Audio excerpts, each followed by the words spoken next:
일본 사람들이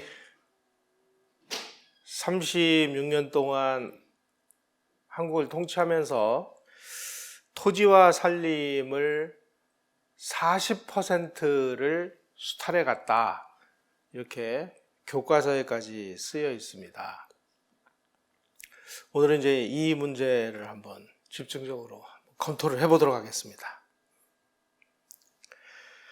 조선 후기로 가면 갈수록 이 조선의 이 사람들의 생활 수준은 그래프에서 보시듯이 저 빨간색 거의 대부분이 계속 하락을 합니다. 아마 조선 세종 시절 무렵만 해도 꽤 먹고 살기 괜찮은 나라였는데 이게 후기로 가면 갈수록 점점 더 악화가 됐습니다. 특히 조선 말기라고 할 수 있는 순조, 철종, 고종 시대에 완전히 바닥을 쳤습니다. 왜 그러냐면 농업 생산성이 끝없이 하락했기 때문입니다. 농업 생산성이 하락한 이유가 무엇이냐? 우선 첫째로 그냥 비만 조금 오면은 물이 넘쳐가지고 수재가 일어나고, 그리고 비가 오면 특히 조선의 경우는 우리 지금도 마찬가지입니다만은 7, 8월 지역에 집중호우 형식으로 해서 비가 내립니다. 그래서 벼농사에 충분할 만큼의 강수량은 있는데 이게 7, 8월에 집중호우 형식으로 내리다 보니까 전부 다 쓸려 내려간 다음에 그 이후에는 물이 없어가지고 난리예요. 이거를 방지하려면 우리가 댐을 만들고 저수지를 만들어서 물을 가둬놓는 그 시설을 만들어 놨어야 되는데 조선시대에 이런 걸 할 행정력이 없었습니다.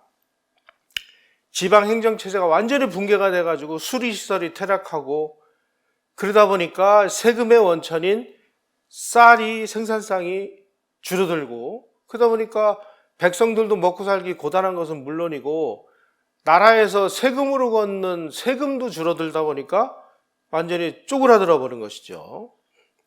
그래서 1900년 무렵에 최악의 바닥을 찍습니다. 그러다가 1900년 이때서부터 조금 반등이 일어납니다. 왜 반등이 일어났느냐? 일본에서 개발된 새로운 벽시를 일본 사람들이 가지고 왔기 때문입니다. 한국에 건너온 일본 사람들이 수리시설을 재건하고 확충하면서, 그리고 양질의 이 생산성이 높고, 그리고 병충해에 강하고 한반도 지형에 알맞는 벽시를 개량을 해서 가지고 와서 간신히 다시 치고 올라가게 됐다. 이런 내용이 차명수 영남대 교수가 연구한 우리나라의 생활 수준 1700에서 2000년 이 논문에 아주 상세히 나와 있습니다.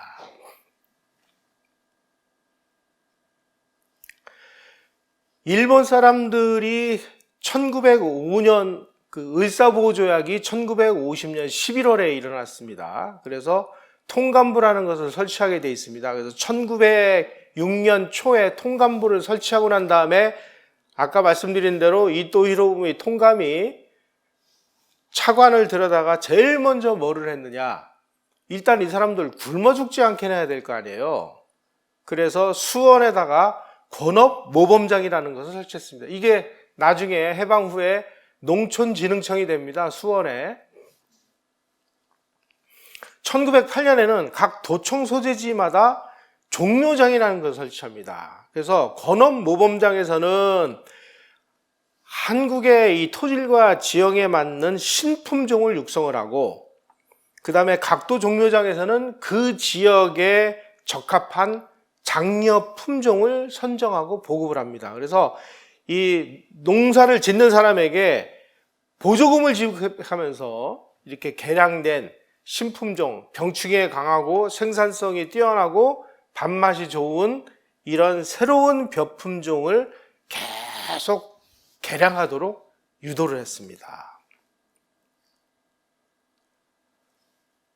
우리가 이 사람을 기억해야 됩니다. 사키사카 키사부로라는 사람인데, 이름도 이상하죠? 바로 이 사람이 조선 총독부의 농사시험장에 와서 한반도 지형에 맞는 벼 품종을 끝없이 개량을 해서 우리에게 보급을 한 주인공입니다, 이 사람이.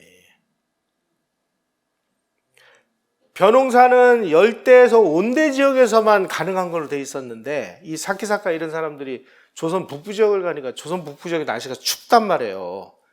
그러니까 이 근대 육종학을 바탕으로 해서 한국의 이 기후에 맞게 벼 종자를 개량을 해가지고 그 개량된 그 종자를 농촌에다가 보급을 하기 시작했습니다.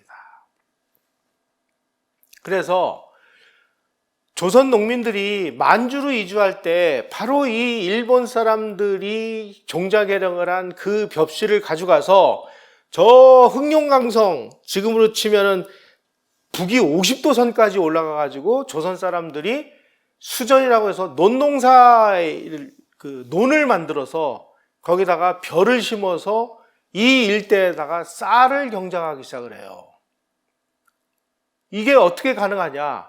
바로 방금 전에 말씀드린 이 사키사카 키사부로 같은 사람이 끝없이 한반도 지형에 맞는 그런 벼 종자를 개량했기 때문에 일본 육종학자들의 품종 개량을 통해서 벼농사의 북방한 개선이 북위 50도 지역에까지 올라가서 만주로 이주하는 한국인들이 그 벽실을 가지고 가서 만주에서도 쌀농사를 져서 먹고 살게 만들어준 것입니다.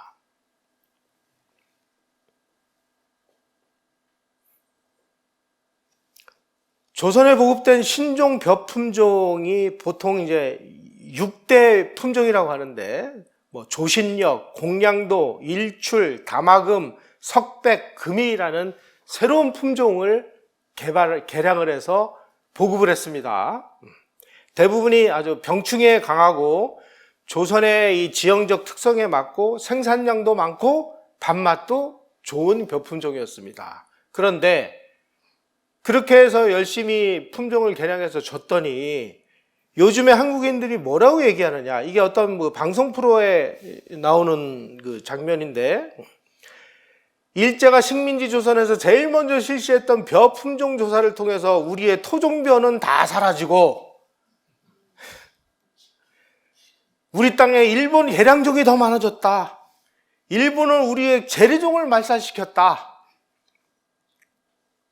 그렇게 민족의 쌀이 사라져갖고 일제는 개량종으로 조선의 쌀 생산량을 늘리고 수탈량 또한 더 늘려갔다. 쌀을 수탈해 갔대요. 그러면 이 사람들이 이렇게 개량한 건 뭐예요? 적어도 우리가 이런 걸 알아야 언론에서, 방송에서 이렇게 선동을 하면, 아, 저 사람들이 저게 좀 뭘 모르고 저러는구나 하는 나름대로 어떤 객관적인 판단력을 가지게 된다는 것입니다. 자, 그러면 이제 쌀 그 수탈 문제를 좀 들여다보도록 하겠습니다. 사실 일본 입장에서 제1차 세계대전은 하늘이 준 축복이었습니다. 왜냐하면 유럽에 있는 나라들이 뭐 연합국, 추축국 할 것 없이 그냥 뭐 독게스, 기관총, 뭐 전차, 참호, 지뢰 뭐 이런 걸로 인해 가지고 900만 명이 죽었다는 거 아니에요? 그러는 사이에 일본은 열심히 공업 제품을 생산해 가지고 유럽에다가 수출해 가지고 막대한 돈을 벌었습니다. 1914년에 일본의 수출액이 6억 엔에 불과했는데 1919년 1차 세계대전이 끝났을 때 21억 엔으로 3배 이상 폭증을 했습니다. 그래서 이때 벌은 돈으로 러일전쟁 때 전쟁을 하라고 빚진 돈 다 갚았어요. 그래가지고 채권국으로 탈바꿈했습니다. 그리고 그 당시에 이 일본이 영국의 그 동맹국이었기 때문에 일본도 영국이 독일에다 선전포고를 하는 날 재빨리 독일에다 선전포고를 했습니다. 그리고 나서 태평양상에 독일이 가지고 있었던 독일령 섬들이 있습니다. 그 독일령 섬들을 전부 점령을 해서 뺏었습니다. 그래서 여기 지금 일본 그 팻말이 붙어 있는 이 태평양상에 있는 이 섬들이 전부 일본 영토가 됐어요. 그리고 이름을 남양분도라고 바꿨죠. 자, 이렇게 1차 세계대전 직후에 일본에서 막 공업이 막 정신없이 돌아가야 되는 거예요. 왜냐하면 뭐 만들면 팔리니까. 유럽이 막 1차 세계대전으로 그냥 막 초토화가 될 때 미국하고 일본은 뭐 유럽에다가 엄청나게 물자 팔아가지고 부자가 된 나라들입니다. 그러다 보니까 일본의 농촌 지역에 있는 젊은이들은 전부 도해지로 나가서 공장에 취업을 한 거예요. 그러니까 농사 질 사람이 없어가지고 일본에서 쌀이 모자라가지고 쌀 소동이 일어납니다. 그러니까 이거 안 되겠다. 그럼 가까운 조선에서 쌀이 많이 생산된다고 하니까 조선에 있는 쌀을 우리가 사오자. 그래서 모자란 쌀을 조선에서 수입을 해다가 공급을 하기 시작을 했습니다. 이걸 보고 조선총독부가 자, 이제 우리도 이제 조선에서 돈 좀 벌어보자 그래가지고 산미증산계획이라는 것을 추진합니다. 제1차는 1921년부터 25년까지, 제2차는 1926년부터 35년까지. 그래가지고 열심히 그냥 뭐 아까 말씀드린 그 키사부로 이런 사람들이 계략을 한 그 벼종자를 가지고 생산량을 늘려가지고 일본이 쌀값이 조선보다 비싸니까 일본으로 제값받고 수출한 겁니다. 너무나 많이 수출하다 보니까 아이고 이러다가 일본 농업이 완전히 다 쑥대밭이 되겠다 그래가지고 1934년에 일본 농민들이 막 항의를 하는 바람에 2차 산미증산계획은 1934년에 잠시 중단을 할 정도였어요. 여기 보면 쌀 생산량이 쭉 늘어납니다. 늘어날 만큼 수출량이 쫙 늘어납니다. 이게 다 어디로 간 거예요? 다 일본으로 간 겁니다. 그 당시 일본하고 조선은 이게 다 한 나라였기 때문에 수출이라고 안 하고 이출이라고 그랬습니다. 이출. 이출이 무슨 뜻이냐? 일본 쌀값이 조선보다 비싸니까 조선에서 쌀을 생산한 사람들이 일본에다가 파는 거예요, 이게.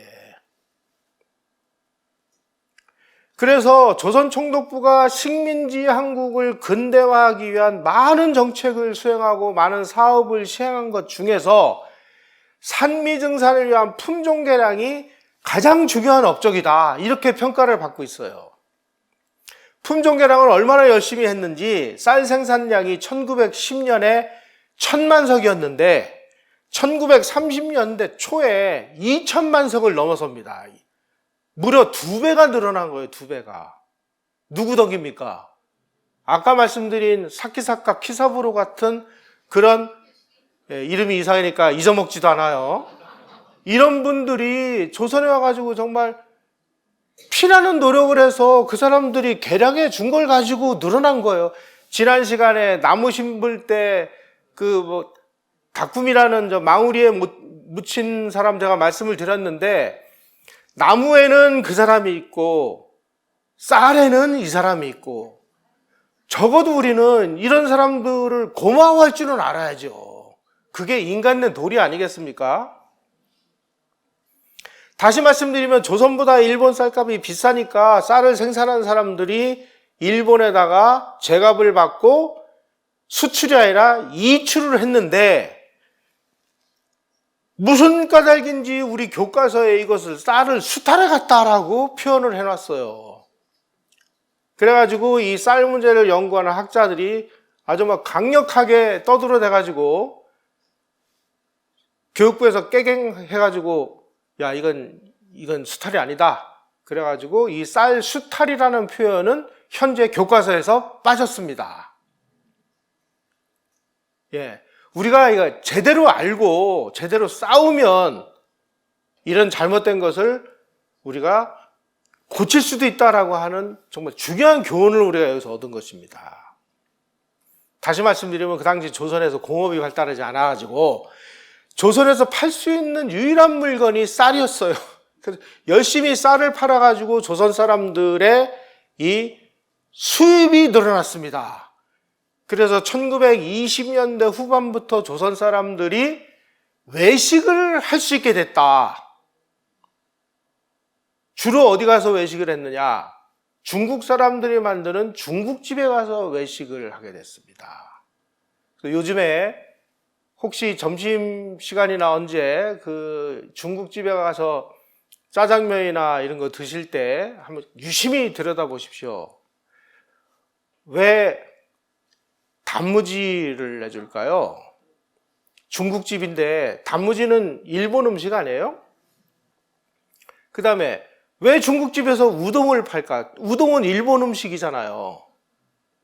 이게 무슨 뜻이냐면 1920년대 이전에는 중국인들이 조선에 진출해서 조선 사람들이 소득이 낮으니까 조선 사람들이 온 게 아니라 대부분이 조선에 사는 일본 사람들이 와서 외식을 했습니다.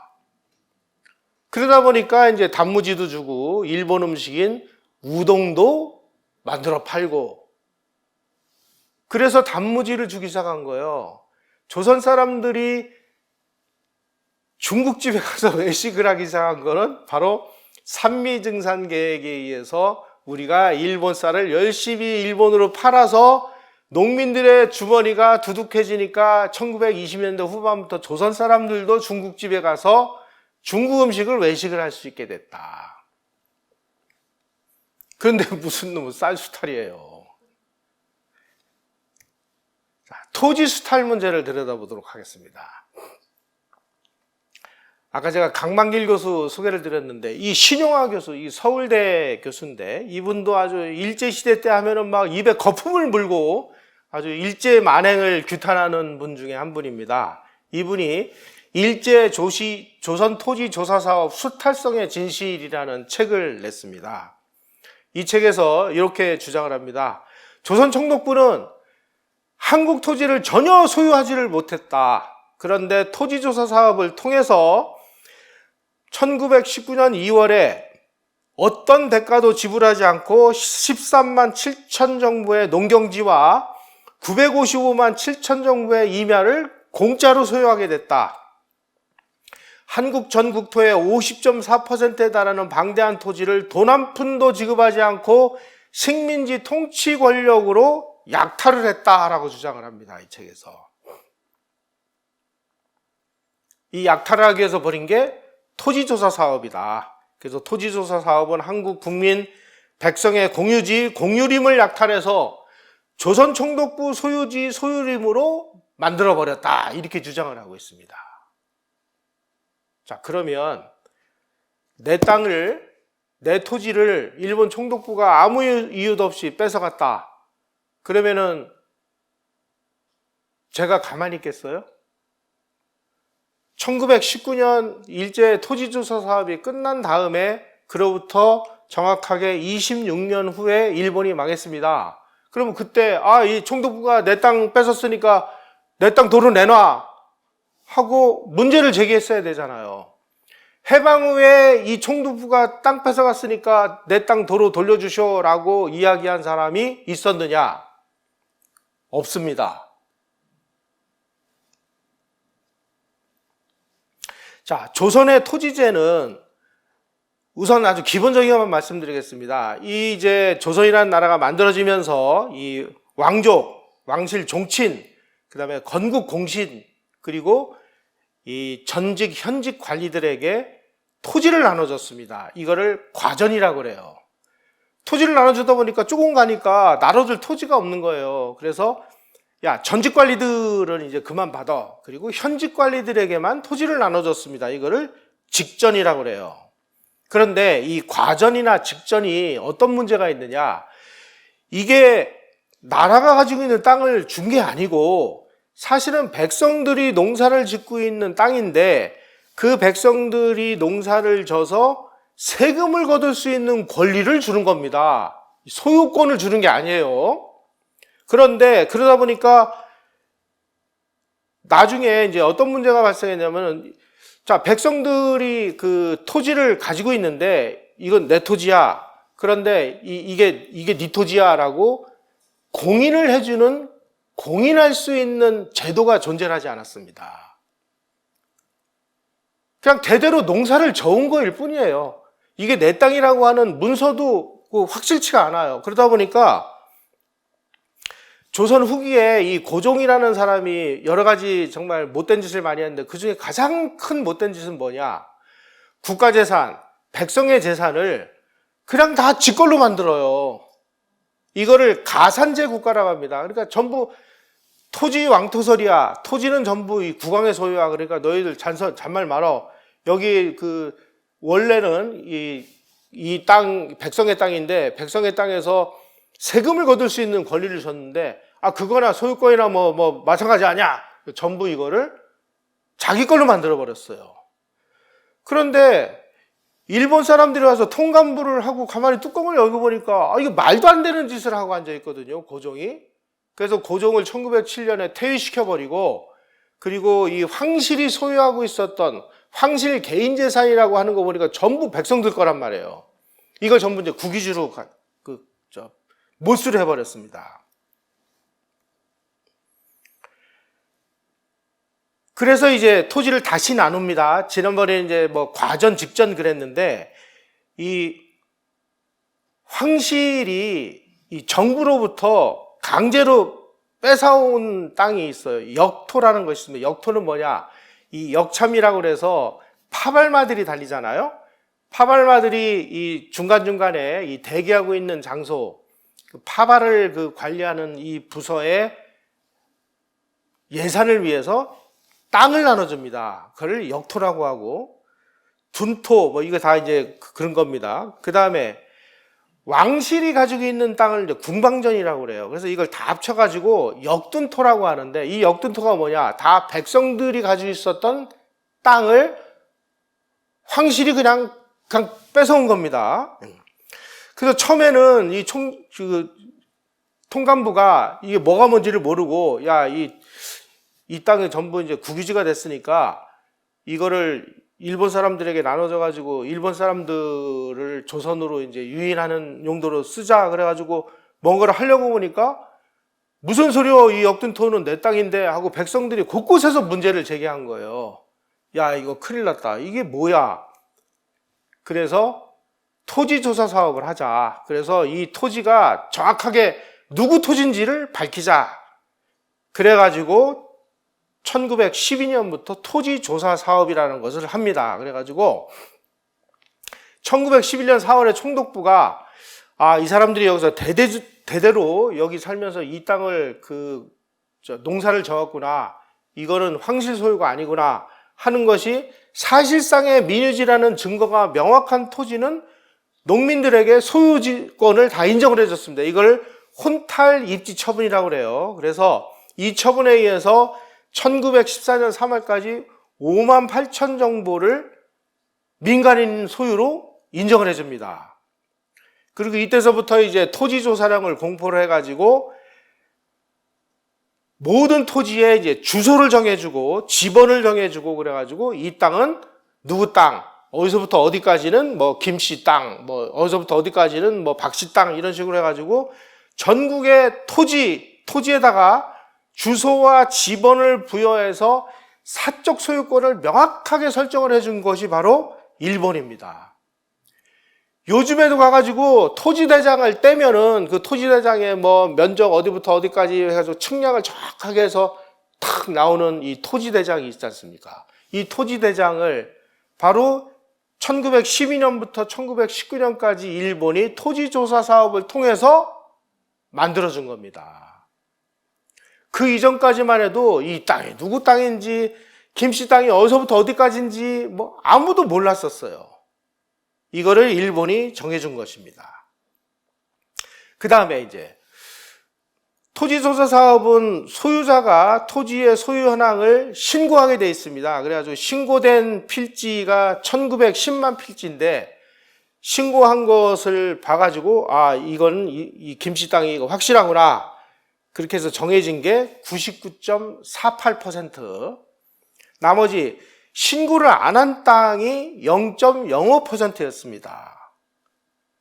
또 거기다가 어떤 땅인데 소유자가 2명이라고, 이거 내 땅이야 라고 신청했는데 또 다른 사람이 또 이건 내 땅입니다 하고 신청한 것은 이제 문제가 있는 땅이잖아요.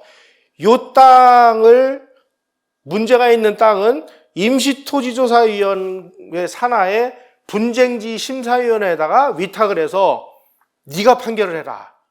판결을 요청을 했습니다. 그래가지고 분쟁지 심사위원회에 접수된 이 토지를 보니까 거의 대부분이 황실이 소유하고 있었던 역둔토에서 문제가 발생한 것입니다. 다시 말씀드리면 과거에 이 백성들이 소유하고 있었던 땅인데 거기에다가 세금을 거둘 수 있는 권리를 줬는데 이거를 황실 소유라고 뺏어간 땅에서 문제가 발생했다는 뜻입니다. 자, 이 대한제국이 1908년에 일본이 동양척식회사라는 것을 만듭니다. 동양척식회사를 만들면서 대한제국 정부에다가 지분 30%를 이 대한제국 당신네들도 투자를 하시오. 그래가지고 투자를 유도를 했는데 대한제국 정부가 돈이 없으니까 바로 자기네들이 백성들로부터 뺏은 그 역둔토를 출자를 한 거예요. 바로 여기에서 문제가 발생한 것입니다.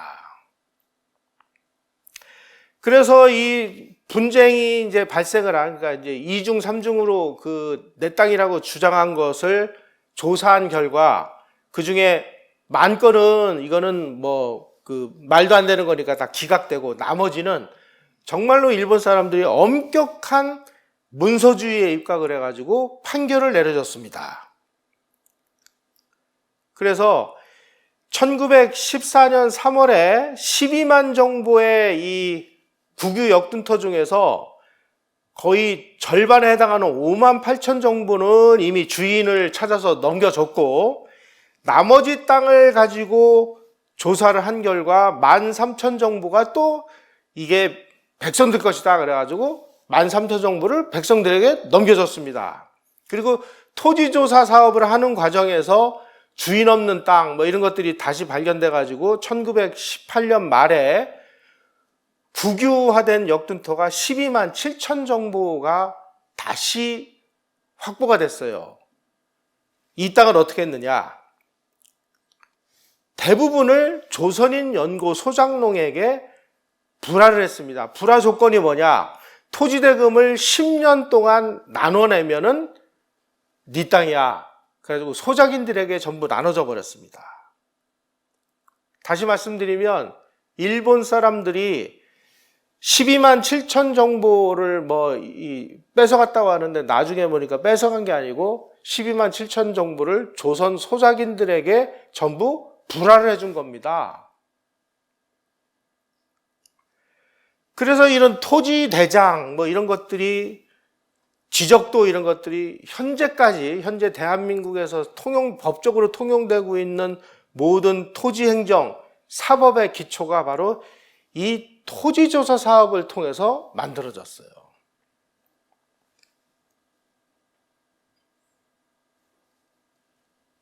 신용화 교수는 뭘 근거로 해서 이 땅을 총독부가 날치기를 했다고 주장을 하는지 잘 모르겠습니다. 저도.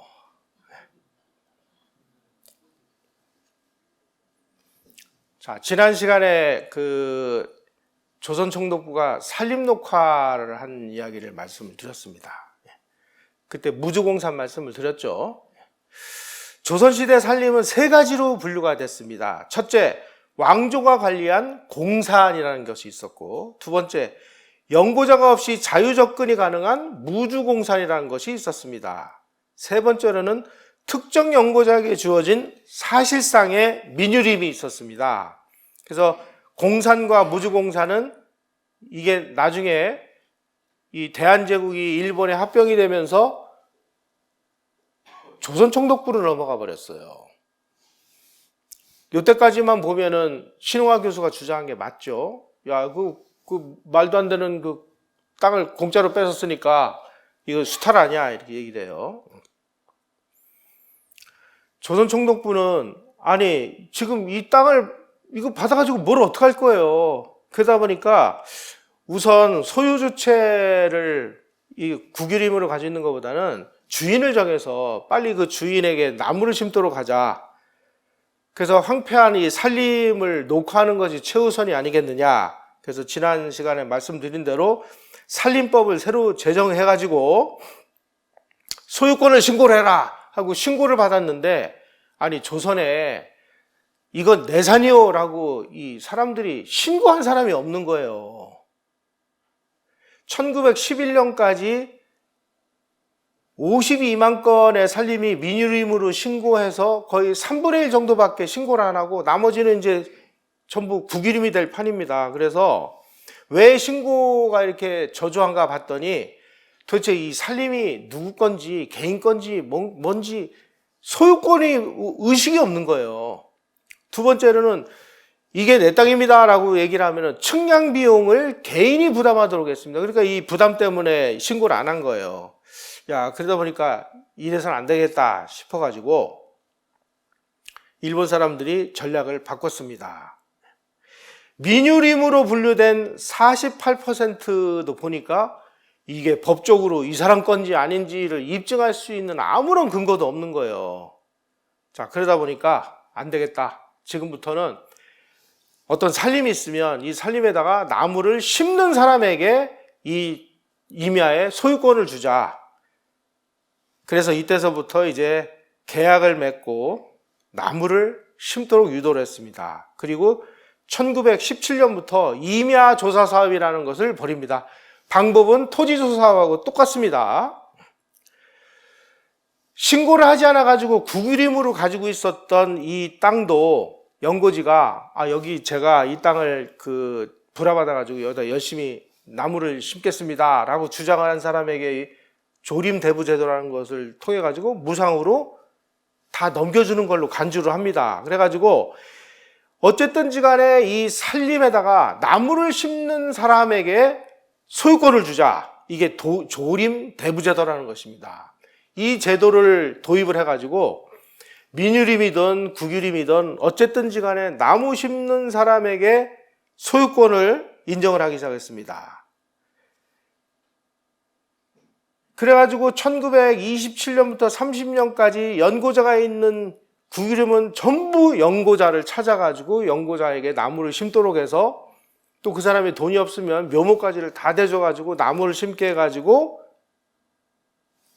소유권을 넘겨줍니다. 그래가지고 이 조사를 통해서 전국 살림 중에 민유림 비율이 65%로 높아졌어요.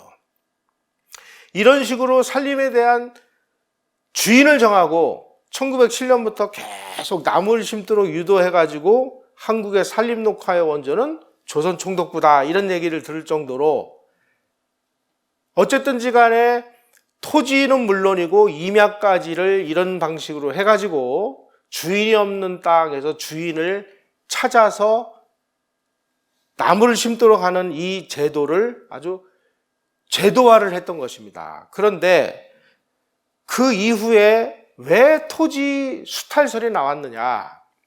1933년에 박문규라는 학자가 이렇게 주장을 했습니다. 총독부 토지조사 사업에 의해서 토지의 현실적인 보유자이며 경작자인 농민들이 관습적으로 보유해온 경작권을 조선 총독부가 수차렸다라고 주장을 했어요. 이 사람은 약간의 좀 좌익 학자였습니다. 아무 근거도 없이 이렇게 주장을 한 거예요. 근데 해방 후에 마르크스주의 역사가들이 이 사람의 이 연구 결과를 그대로 받아가지고 뭐라고 또 주장을 했느냐. 농민의 소유권을 총독부가 사기적 수법으로 약취했다라고 주장을 했습니다. 다시 말씀드리면 마르크스주의 역사가들은 뭐예요? 공산주의자들이죠. 이 사람들이 어떠한 근거도 없이 농민의 소유권을 총독부가 사기적 수법으로 약취했다라고 주장을 합니다. 어떤 식으로 주장을 했느냐? 총독부는 소유권관념이 희박한 농민에게 복잡한 절차의 기한부 신고를 강요를 했고 그 결과 대량의 미신고지를 국유지로 편입한 후에 동양 척식회사라 일본 이민에게 불화했다라고 주장을 하기 시작했습니다.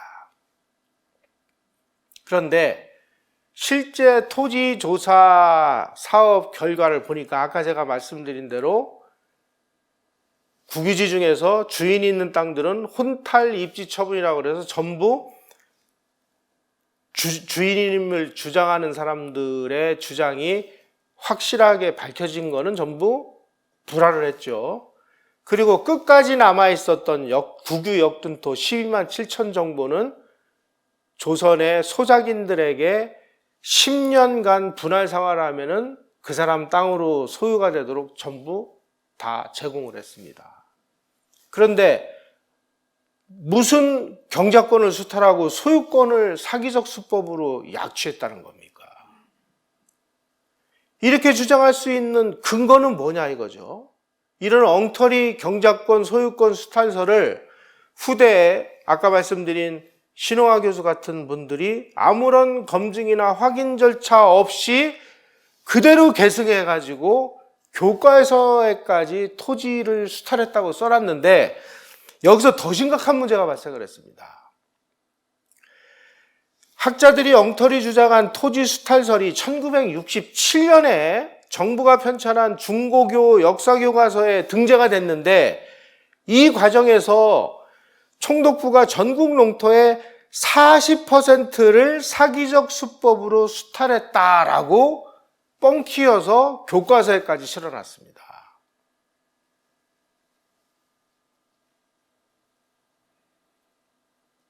지금까지 어떤 학자들도 총독부가 전국 농토의 40%를 사기적 수법으로 수탈했다라는 어떠한 근거도 없고 그런 주장을 한 사람도 없어요. 도대체 이 40%가 어디서 나왔느냐? 이건 정말 미스테리입니다.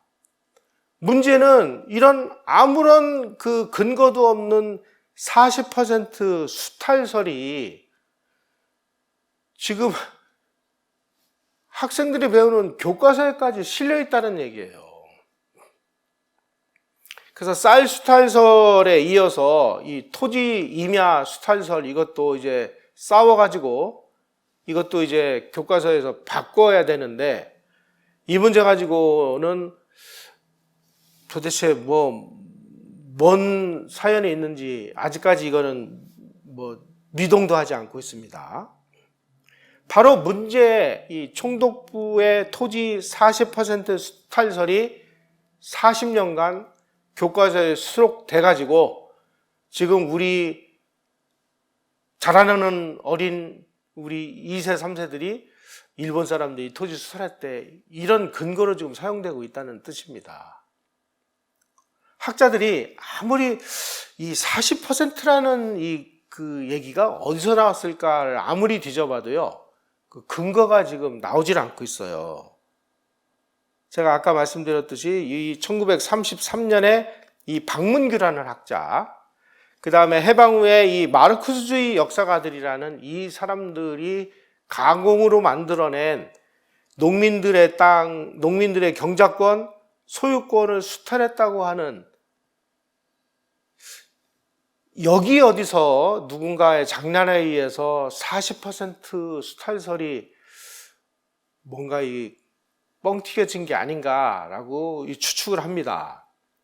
그래가지고 이런 만화들도 막 이렇게 나오고 있어요. 대대로 내려온 땅을 이렇게 억울하게 일본에게 뺏기다니 우리 땅 돌려줘. 특히 농민에게 복잡한 절차에 기한부 신고를 강요해가지고 농민들이 어떻게 신고한지를 몰라가지고 신고를 못했는데 그 신고 못한 것을 전부 국유지로 뺏었다. 신고가 안 된 지역에 그 문제가 된 게 전체 농토의 0.05%인데 그 0.05%도 아까 말씀드렸듯이 전부 토지조사에 의해서 주인을 찾아주는 노력을 했다는 것이 지금까지 학계에서 연구된 실체입니다. 따라서 이런 식의 만화 이런 것들은 도대체 어디서 이걸 근거를 찾아야 될지 정말 모르겠어요.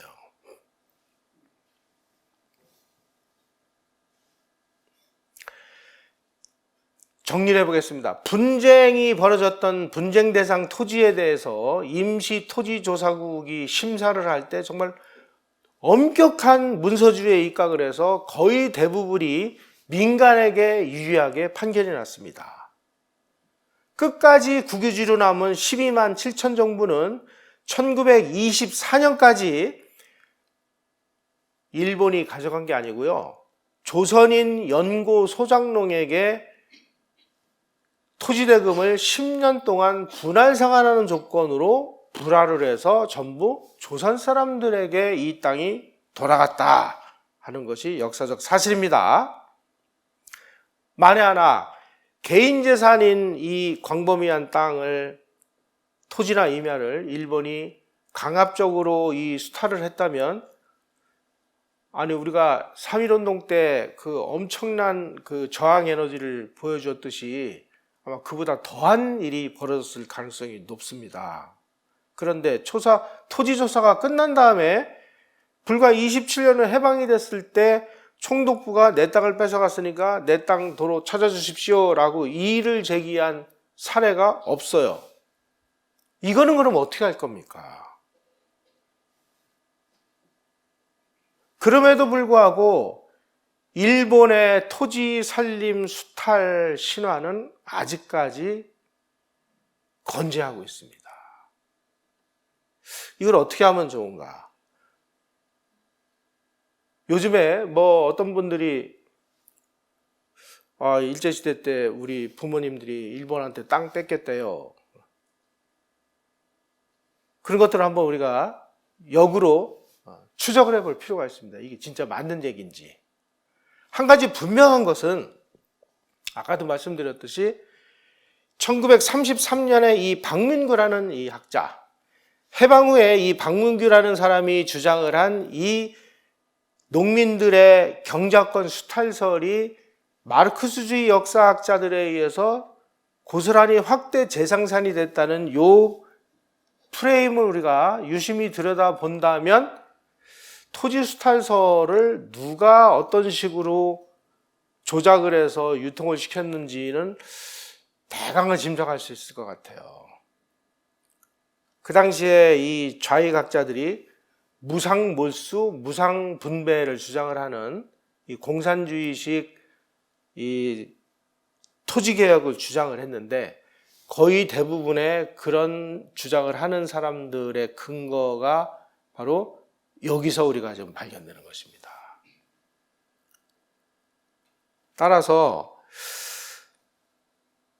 쌀 수탈설 같은 경우는 그래도 많은 사람들의 노력에 의해서 이제는 바로잡아졌습니다. 이제 교과서에서는 쌀 수탈설이라는 것은 없어졌습니다. 그런 걸 하기 위해서 저 동국대학교의 김낙영 교수, 그 다음에 이승만학당 운영하는 이영훈 교수, 뭐 이런 분들이 정말 열심히 연구를 해서 쌀 수탈이 아니라 이것은 제값받고 수출한 것이다라는 것을 학문적으로 밝혀내서 어느 정도 자리가 잡혔습니다만은, 아직까지 이 신용화 교수를 비롯한 이런 분들의 이 토지 수탈설, 임야 수탈설은 아직까지는 변화하고 있지는 않습니다. 앞으로 이 부분에 관해서 우리가 이제 바로 잡아야 되는데, 바로 잡아질 수 있을지 참 걱정입니다. 그리고 이제 여기서 한 가지 분명히 좀 아시고 넘어가야 될 부분은 바로 이 조선의 이 국왕이라는 사람, 이 사람이 1897년에 대한제국을 선포하고 황제에 올랐는데, 그리고 나서 1년 후에 대한국 국제라는 것을 만들었습니다. 조선시대까지만 해도 왕이 왕 맘대로 할 수 있는 권한이 몇 가지가 없었습니다. 그런데 대한제국이 선포되고 나서 대한국 국제라는 것이 만들어졌을 때 이 대한국 국제는 뭐라고 돼? 그래서 이제 학자들이 이거를 대한제국의 헌법이라고도 얘기를 하는데, 이 대한국 국제에 의하면은 황제가 입법권, 사법권, 행정권은 물론이고 관리 임면권, 그리고 전쟁을 선포할 수 있는 전쟁 선포 권리 뿐만이 아니라 군대 통솔권, 모든 걸 다 소유하게 됐어요. 그러다 보니까 황제가 어느 날 어느 시기냐면은 정부에 지금 이 재정부서가 있습니다. 이걸 탁지부라고 하는데, 탁지부에서 이 세금을 걷어요. 세금을 걷는, 지금으로 치면 국세청이 탁지부 안에 있어요. 그래서 국세청에서 세금을 걷어서 그 세금이 정부 세금 창고로 들어가서 정부를 위해서 쓰여지는 게 정상 아닙니까? 그런데 이 대한국 그 국제에서 이 고종이 황실에, 그러니까 이제 정부가 아닌 자기 개인 주머니인 황실을 국내부라고 그랬어요. 황실을 관리하기 위한 국내부에서 세금을 거두는 부서를 만들어요. 그래가지고 정부 재정을 무시하고 백성들한테 가서 세금을 걷어가지고 황실로 가져가요. 그래서 황실은 막 어마어마한 부자가 됩니다. 세금을 전부 황실이 걷어갔으니까. 그 정부 재정은 없는 거예요. 그래가지고 정부에서 지금 관리들 월급 들 돈도 없는데, 관리들 월급이야 입 닥쳐 그리고 안 주면 그만인데, 어떤 문제가 발생했냐. 그 당시에 대한제국 안에 외국인 고문들이 많이 와 있었습니다. 미국인, 영국인, 덴마크 사람, 이런 프랑스 사람, 이런 사람들이 잔뜩 와 있었는데, 이 사람들 월급 줄 돈도 없어가지고 월급을 연체하니까 서양 정부에서, 아니 우리 영국 누구누구 지금 당신네 나라 위해서 열심히 일해줬는데 왜 월급 안 주는 거야 하고 막 항의가 들어오니까 이 탁지부 그 장관이 고종한테 가서, 황제폐하 지금 돈이 없어서 우리 지금 그 외국인들 월급도 못 주는데요. 그러면은 그럼 내가 돈 빌려줄게 해가지고 백성들한테 자기가 거둔 그 돈을 가지고 정부에다가 돈을 빌려주고 정부로부터 이자를 받아 먹었어요. 그걸 보니까 일본이 통감부를 설치하고 조선 대한제국이라는 이 뚜껑을 뚝 열고 보니까, 아니 정부 재정보다 지금 황실 재정이 더 커서 황실 재정에 있는 돈으로 정부에다가 돈을 빌려주고 고리대금업을 하고 앉아 있는 거예요.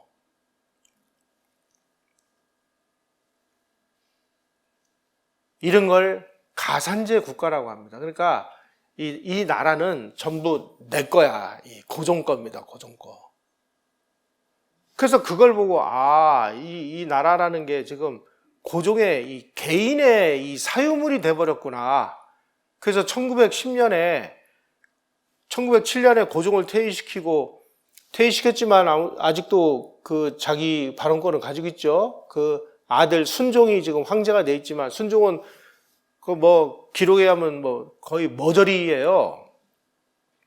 그러니까 고종하고 순종이 돈을 좋아하고 그러니까, 아니 대한국 국제에 하면은 지금 이 대한제국이라는 나라는 고종 순종 당신 거니까 당신 이제 더 이상 이거 그 나라 운영할 그 기력도 없고 능력도 없고 그리고 의지도 없으니 우리가 대신 유지해 줄게.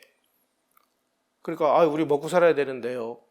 그래가지고 지난 시간에 말씀드렸는데 1년에 150만 엔씩을 지원해 주는 조건으로 나라를 넘겨받은 것이죠.